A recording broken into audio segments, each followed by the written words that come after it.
Yun, mga pagpalang gabi, mga kalingap, mga viewers.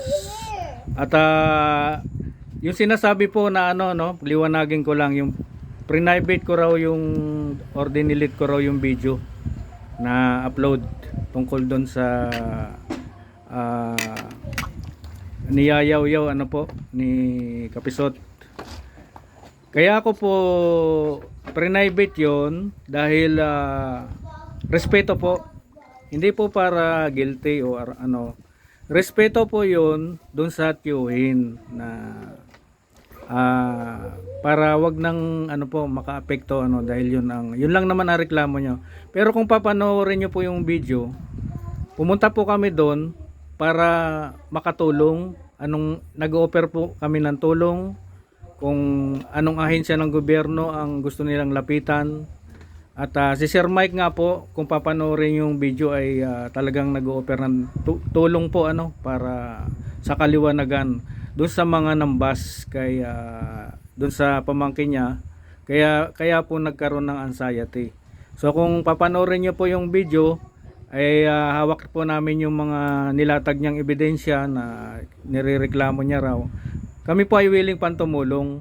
At yun lang naman po ay dinocument ko lang po yun na bilang patunay na umaaksyon naman po yung kalingap at hindi nagpapabaya, na willing na tumulong hanggang sa mga bagay na legal. Yun lang po ang purpose doon. Kaya sa tiyuhin ni Dalaga ano yung sabi niya hindi authorized yung pag-video ko.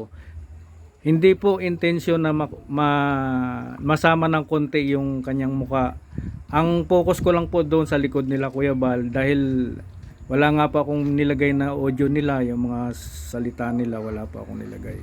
Para ma-document lang po. Ang tawag po doon ay documentation lang po yun na kami ay willing po willing na tumulong.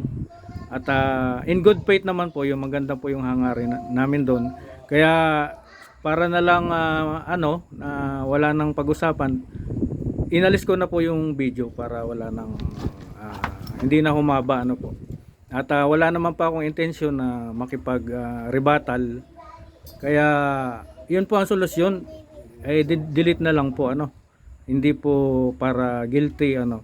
Kung papanoorin niyo po yung video, sana napanood nung iba. Wala pong masamang ano doon. Wala pong akong intensyon na mapahamak. At doon sa tiyuhin pala, pasensya na po. Hindi ko nabasa yung mga comment dahil busy rin ako. Hindi ko naharap. Pasensya na po kung may mga comment pala doon na hindi ko napapansin. At tinanggal ko na po yung video. Ayan. Pasensya na po. Maganda naman po sana yung hangarin, kaya lang hindi ko alam na abot sa ganun. Ayan, humingi pa ako ng sorry at pasensya doon sa tiyuhin ni Andrea. Ayan, maraming salamat po.